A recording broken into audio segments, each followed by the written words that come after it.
si pui ko chan pasal tha soi moya chen som na ziak tu chan te a mathiwa pa zana chuan tlangwal ho zolbu kai po ral thuam ne nan ni ta chu mai karan kamawang chuan valupa chuna chuan hei tu ma kha lengrun po kai lo ila ralveng turti lo kha chuan dam zolam ep silai ri hriat phana tura ngai changila ma se kara lo puak ta ni poin lal le upa te thu ngai chang lo chuan tu ma lo wa tong pong ko chuangot lo turani mun nia kar kamani ti hriat reng tur an tidap dapa ama vek chuan hei kan pasal tha tenen lalin kan han kayanga in mit le beng lo chingun hle ang cheu ti le tho chu rual ta tlangwal te chuan zui chuang ngalin lalin lam chun pana lalin an thlen chuan lal le upa te ba ka pasal tha ro pho te chu lo om far toin upa chong vunga chuan kan valu pa le pasal tha te chu enge zanin lam zolbuk thu te hriat wa chak om ve lo ti in valu pa zamuanga chuan an ro rel dan chu an soi zunga kanon tlai pha ta shetani tian phangalin lalza thang vunga chuan in tlai chelo ve ka valu pa le pasal tha te zong in muan pui omin in ngana tlak in ni tak meu mai tikhan arem lai khan lo thu to khai hei betulam kan mi man te eng tia ti chi nge niang tian mel kualin lalin chure thap maya uparum thanga chuan kan pasal tha te kha in ngai dan han soi ula nangnin kam keu lo zongin keini tan ngai dan han keu mai turawang ani alo ti chuan pasal tha tuai tir ho chuan pasal tha ro pholam chu an en thap thunga chuta lal chuan kiai sukin ro pholam chuan hoya ka pasal tha inaute he ni ngai dan kha an ngai dan ani mai mele engei thu hla hriat avadu om em lo ti in pasal tha ro pho po chu thun hunan siam rem suta o han thian khurin lalpa heng ho hi kan mel ma kan chiat na tur zonga hei chen local an nia an nu hi bi fu lovin soyeten zui lo se chuan kan mi telu engemaw zat chu kan chan nge karing kan chiat na du le ti tuma hei chen local hi an laka za ngai na lo lan tir hi tul ka tilem lo tuna heng mi te chua taila kan khom daneng kim mutu le hretu an ni to dona kan melma te kan chua chuan kan luchunga mailing che kholang chau kan ni don ani nakin loka kan lam hoin mi tan siele nge po karinge an ti char chuan upa pa zona chuan ngoite an tlom to hnu mana an lu lo lak ngot chu thil dik ani don em ni alo ti man moa lalfa pa thang vunga chuan heng mi te khuwa hian an din hunanga hian vading taila an laka hian zangai na kan hu hau bikin karing lo kei chuan kan pasal tha thu kha dikkati ye heng mi te laka hian zangai na han lan tirila khoidang man pan don si lo alo ti ve char chuan lalin chung chu khuawang kalayang main are le ta thap maya chuta lal za thang vunga chu han thlebakin midang khan an soi zel teule tian mel kual chuan pasal tha ho te chu hrui khat pot ang tang hian an tang ho ani ti hriat takin an ho tu pasal tha ro pho thu chu an pakhat puite zel maya upa chong vunga chuan lalpa kan kut le ke kaneng kim kan pasal tha te len tlak hi arual sia chu wangin roshan nei hi atu lemem ni lo ti in upalal awa po chuan ke po lalpa kan pasal tha te don kha akimin atharia wa kan hriat chu le tuna chuan leido le thei po kan ni lova zep na kemo tlang te lam hi lo pong thei reng an nia betlu ho la hei rum zial ho ne naron rol reng to maya leido kan la talangin kanin tram chu te po hi a hlau omega ti chumi nin hu mana kan melma te hi kan chua zalena ni ngat zongin kan lam hoi nge hriam lek le narem chang kan siam ani hot dona tina lo tui ni vele chara valupa chuna po chuan ni lalpa kan pasal tha te thu kha a thamai lom ni rodang han nei thei po kan ni lo hi a lo ti vele ta ka chuan lalpo han bung hut nutin chuti ni le zanin lama karte puak ani lo chuan naktuk zingfi ma anlu khu kan salamin moi tir mai niang chu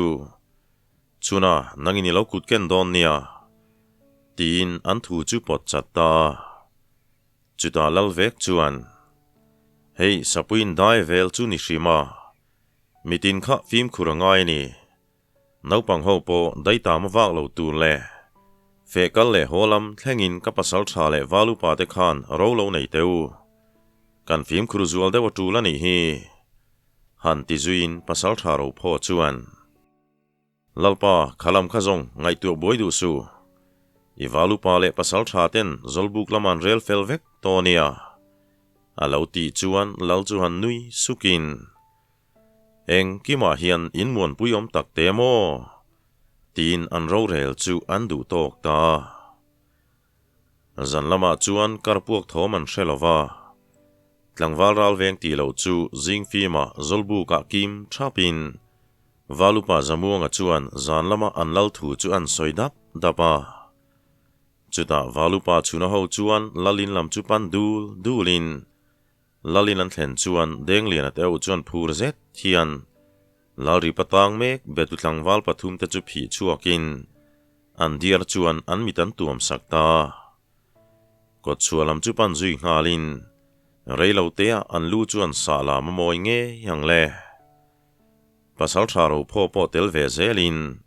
zan lama kara pu atak silawa chuan pasal tha te ro nei puya tu mani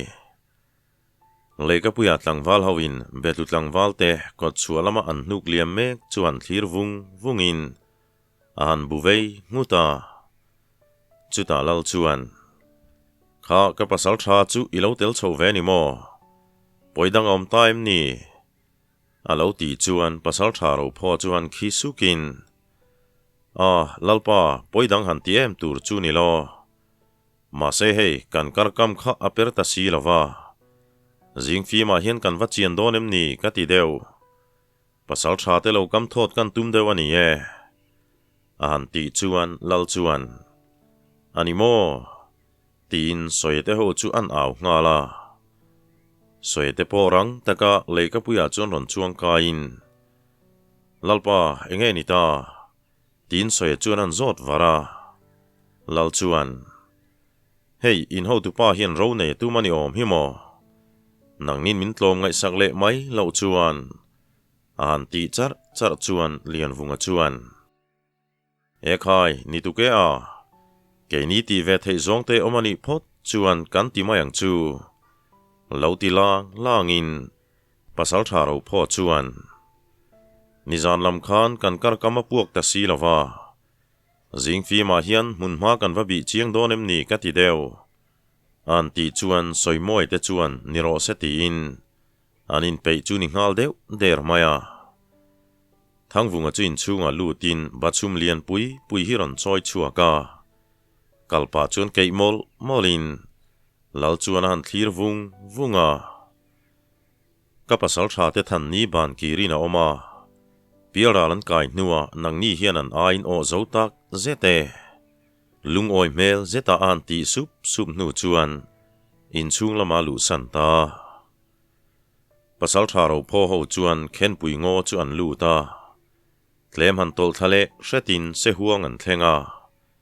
phim khur zetin an karkam na vel chu anan bi chianga ma se eng ma hnu madang lama omlo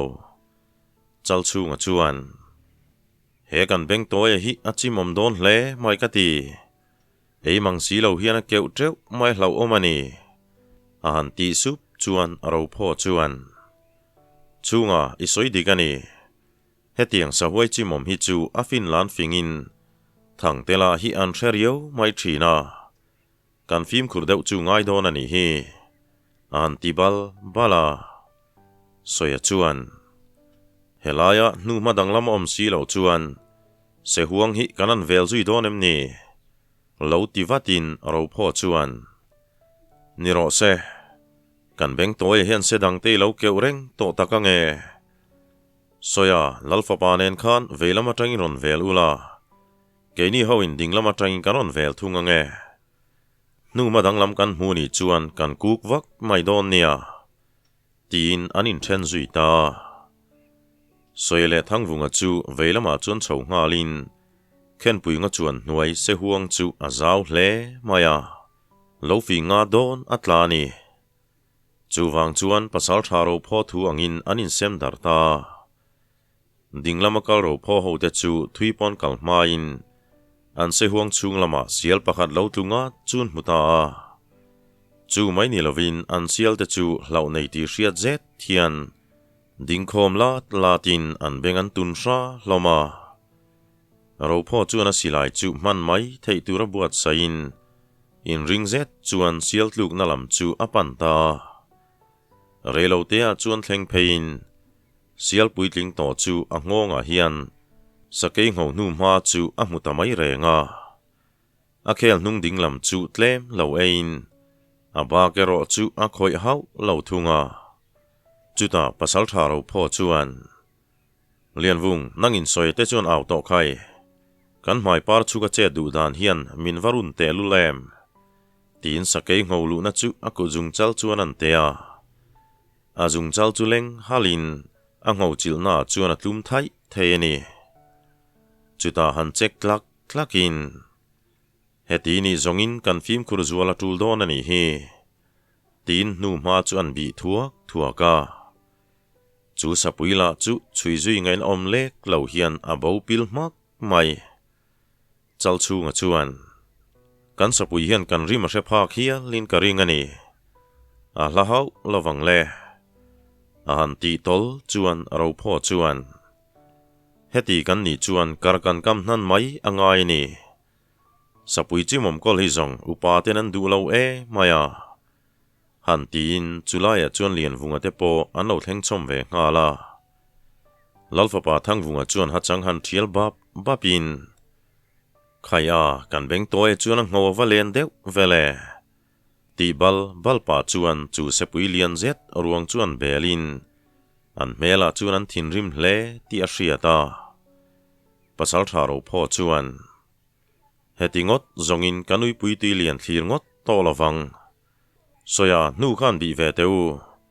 keinin kar kan lo siam ange tin ro chu han rel ngala tuk thuan bar hun pa ngai vela chuanin pei felin ti theidang nei to chuang hek lo le lungdam lo zet chuan kholam panin an kalta pasal tharo pho chuan lalfa pa kan chin le thilom dan hi ipa lo kam thon la tlailama keini po kan lo lang ange tunang hun sawi zong tul hi anabat bat mani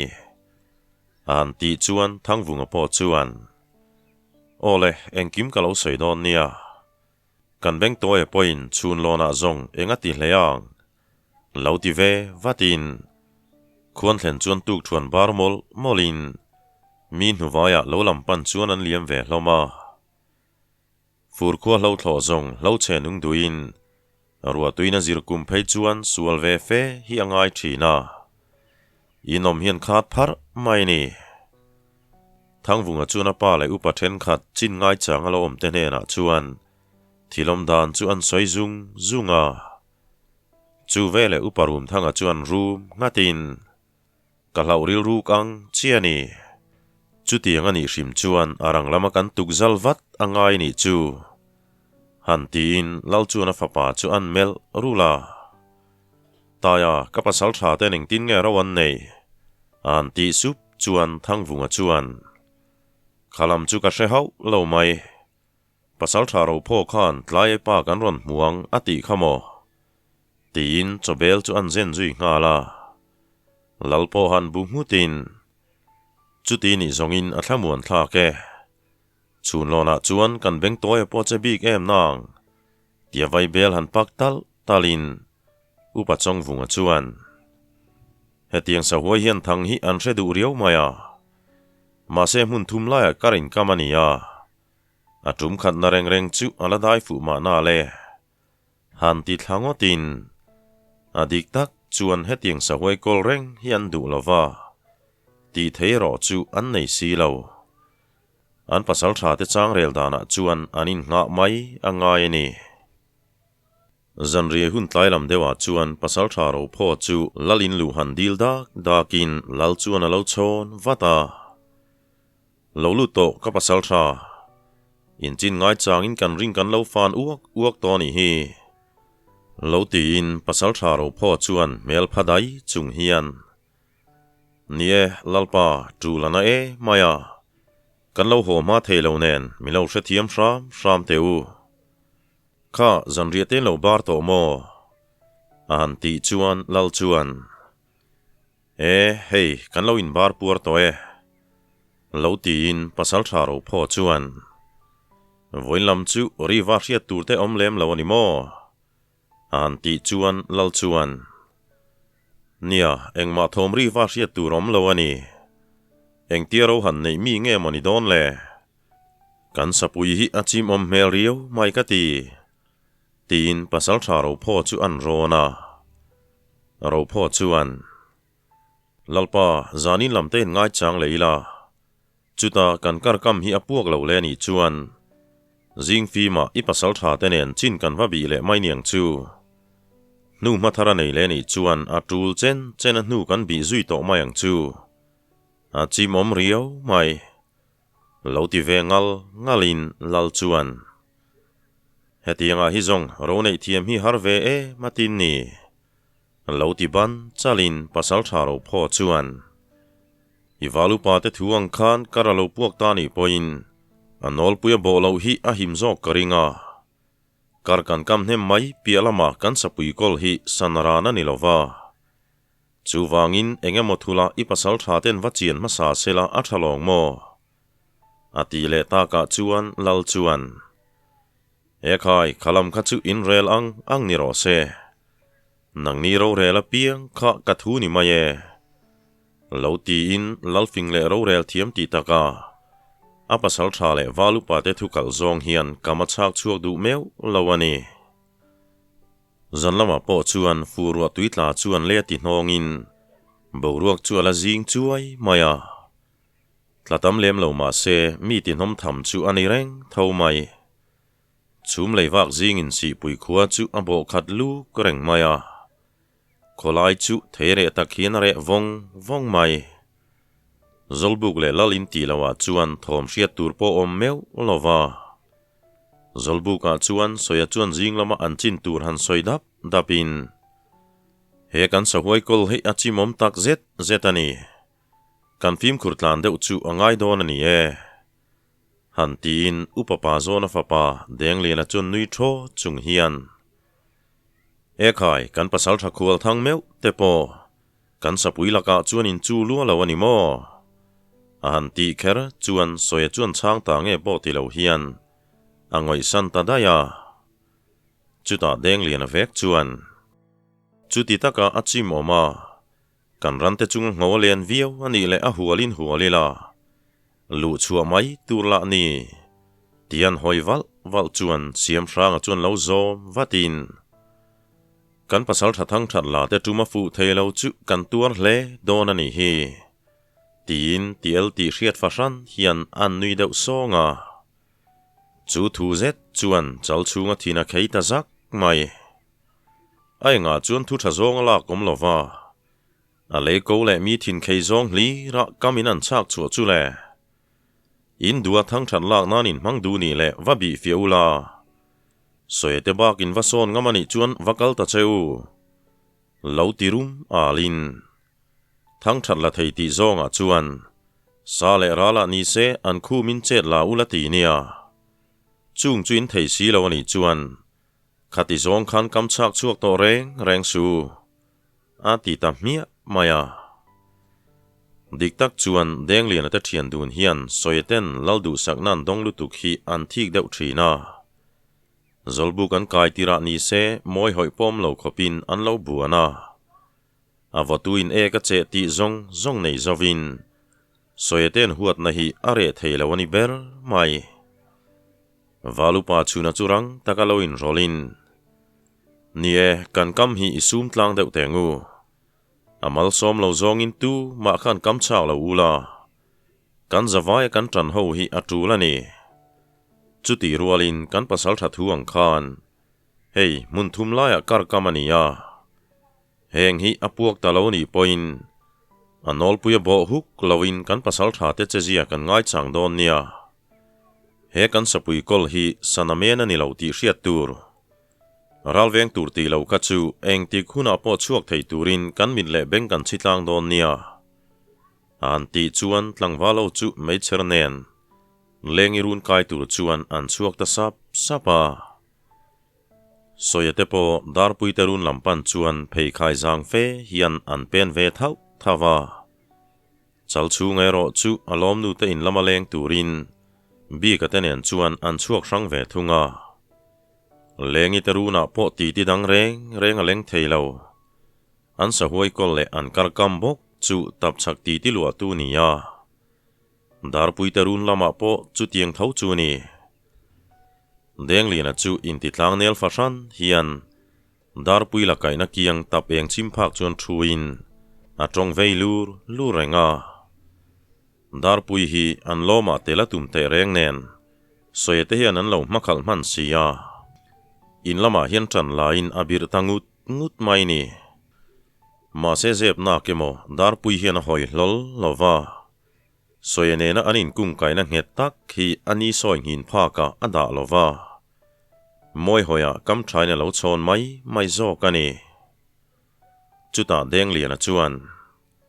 darpui tun tum chu zolbuk len tap chak zol thlengin ti lu tu berani hot mai sia hetianga sahuai kol hi upa te nan du lo ema kan chin felvat angai ni han tilur lurin darpui chuan ani chi mai a hrim thua hetiang chuan nun phunga ti khai lak lu tuka kan ran ten him lo chu thu ran ni se ke niang tan chuan fe kong kal ringot po mi pa te tel lo chuan thil nuam ani hau lawani lo ti ve siam in deng lina chuan hei kan pasal tha ten oma kara perani tak le an nin chen lak dan turan duanga kan ti hlum wat mayang chu tiel rong kai lek chuan an tia chuti lain lian vunga le soyaro chu an lo hoi vel mai thunga deng lina kam chuak chu pipe pupe tin bara an khon lawani chu deng lina chuna lana tul mai sia kan pasal tha te tumaro afu mo dewani mel a han ti le kher chuan soya chuan a ril ruin o sapui hu vai khat po la tong si lo tablum ngengin mei chema rol chang hi in ti liana lo ngoi tak ro cheka kara perani ngat zongin a huwa lut zinga kanor lut don khop cheni a tiril ru nau maya darpui la chuan ni antan po tum fu vek se na harani hi lolam kan tul nen ralan kiang tak thei si lo tin soya chu ngai la zet chuan an kiai khum saka nula fing le felti taka aum dane ro chu athup thiam hle mai siam hranga chuan ni zongani lom darpui ma se thang than lak na tok vel bak hi kan pasal tha te hian an son meu loem o ti theni atua ma kawamal man chuang bik lo an ti le kher chuan soya chu ain sum zo lo te kher mai aril ru chuan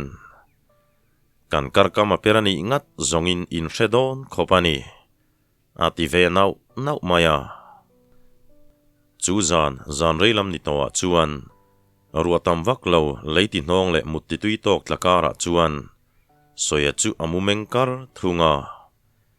deng liana tenan tong khum thin dan chuan a chela ziat hle maya tun mai ni lo an zolbu kai tira ta to thil thlen dan chu an chui kira apa boral dan te darpui laka deng lianan kama che khum fo dan te an ngai tu chuan alai na ve hle maya hanin let thakin tun tuman kar kam chu puak to se ti tak zeta ma se tu na po mudre thlengin riwa danglam eng man hre si lo chu tianga khuan varani chuan deng lian te ho chuan an kheile fek nge yang le chumin hu chuan muthil tumin anin lukhup zui thaka ma se amu hil don chia ti chuan silai puak ri thang chuan ati har chiang kher mai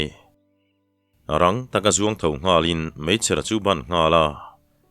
amun nakianga ipte pui chu banin banga feithia chu an pot dok ngal zoka lian vunga le chal chunga po anin pei rang hle mai thom dim sen ni heklo le chu lo renga chin ngai chang ngarmut ve vek thawon ni hlom boka anin pal har ta vek mai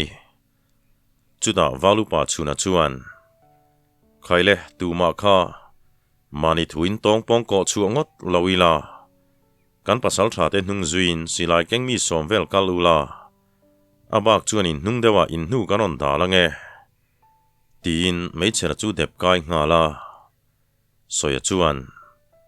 tirule ichuak angu silai keng khan min zui ula tablum heng rol chang tilian lovin mi pafa chuan kan sa thi sok mai talong tin deng lian le siam hranga chu an mel deu ko ka meicher le feinen chuan rang zetain kho chuakin chal chunga le lian vunga chuan an zuya thang vunga poron lang ve vatin thang vunga le chal chunga chuan silain kenga chuti lain soyele lian vunga silai ro chu karkam nanan mangani pasal tharo po muzuk feiron hol chuakin damzo lampan chuan anin zui liam ta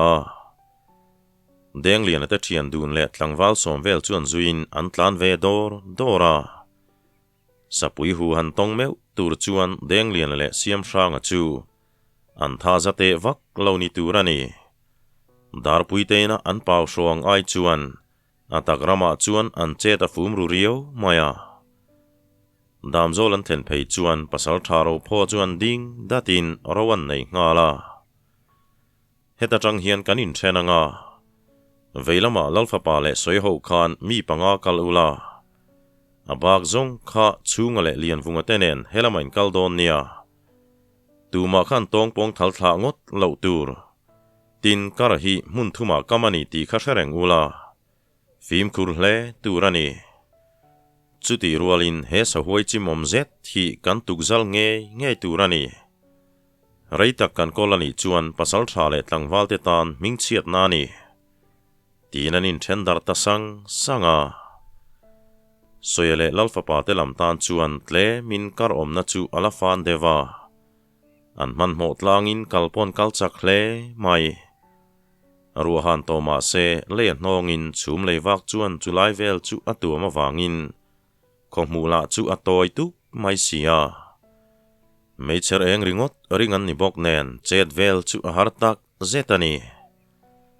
ma se chutiang huna tak chuan pasal tha mi bik tani na chulo langin thim hnuaya chuan ma hruain an duk pur maya an hnung zui tu tlangwal te chuan ipte pui phelok hlokin an zui data pasal tha ro pho te lampo chal chunga le lian vunga chuan ma hruain kar lova kar omna chu an thleng pheya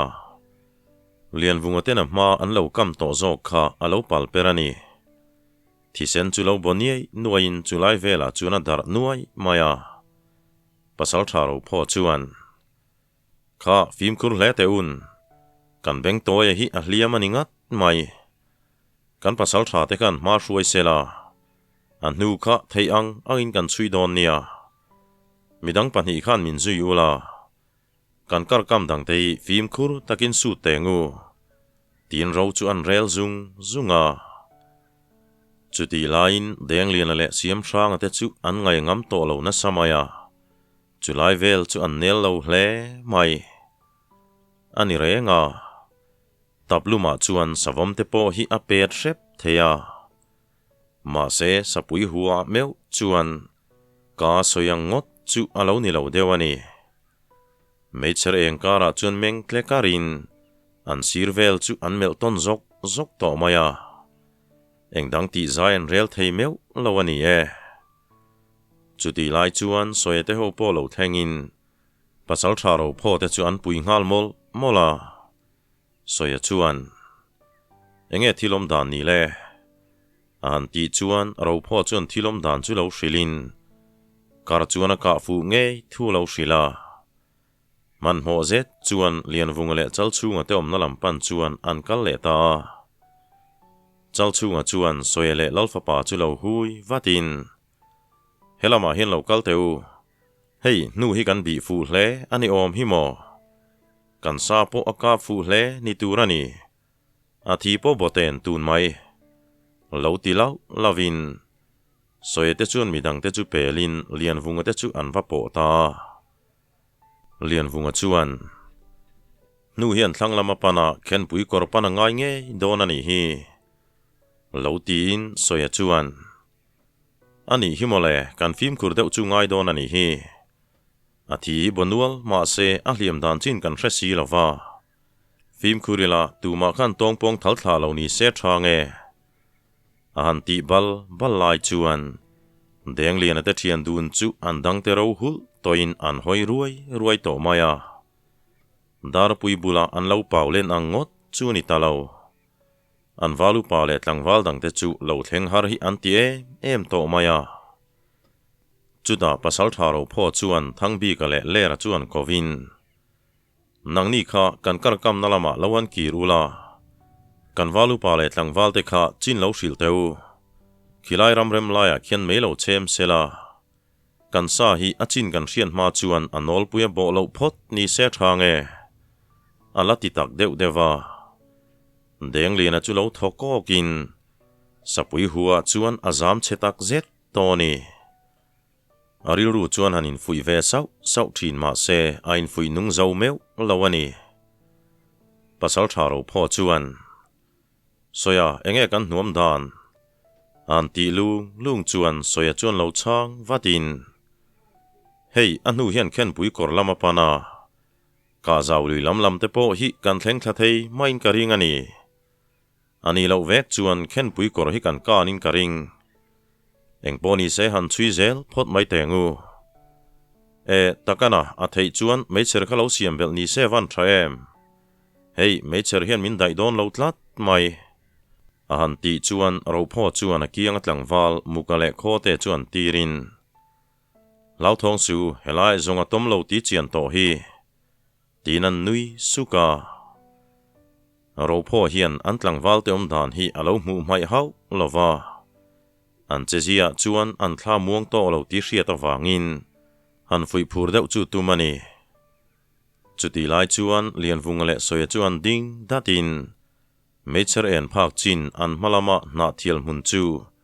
ngun tak chuan enin an fei chu man mai thei turin an hum rema lalfa pa thang vungale chal chunga po an silai nen chuan tol hnai ngalin soya te hoi nalam chu ngun tak chuan an en ve ngala soya chuan chal chunga po en lem lo hian solai na thial muna sona tom nge karing khen pui kor hi ka na ngai hau lawang athi sena botam toin kanin chui thui riau toni hantibal balin chal chunga chuan keipo karin danani lalfa pa lian vunganen khan velam dewa tangula keini soinen dinglama hian kan tangange kor hi kan lawani chuan solai bak so tan huna nei to lawania an ti zoi supa pasal tharo pho chuan anau te om dana mu chuan midang te chu sem dar ngalin meicher nen khan solai na thial hung so dingle velama tang khan hualula tuman kan pasal tha te thalthla main thalthla suang cheu tin ama po chu anau te kai zaweng tur chuan a phei ve ngala soite chuan na thial mun chu thleng phei trep toin anin ring to hle mai soirin nang nge chuan na thial muna chuan alo tom nge chunin chutianga alampana local mek telaka chuan azam lawani ti hriat zet thian leingor dur khop chuan a ha humta chuta zet chuan denglian ate thian dun chuan zun fe pan thlau lo chau toni chu sapui chu arola ngot po ate chelawang ti chu a hriat tak zeta soya churang taka tol hnain meicher chu akun veilamina huma ading lam chuan muzuk fei chu zeizet chuan hum bokin chal chu nga po a hoi na lama pia nga silai ngul chu a hoi ve zel boka chu tiang chia chuan lalfa pa le lian vunga te po ronin thlopin anin kara chuan pasal tharo pho chu aron tla zepa asilai chuan a hoi na lama piang atin ngal boka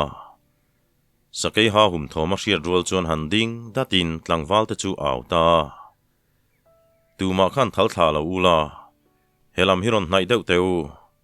kan ti hlum nge turani han ti lungin na thial hung chu an hnai pa hreta khaile hemi then chu tikhana lo top le ta angai nom thin khop mai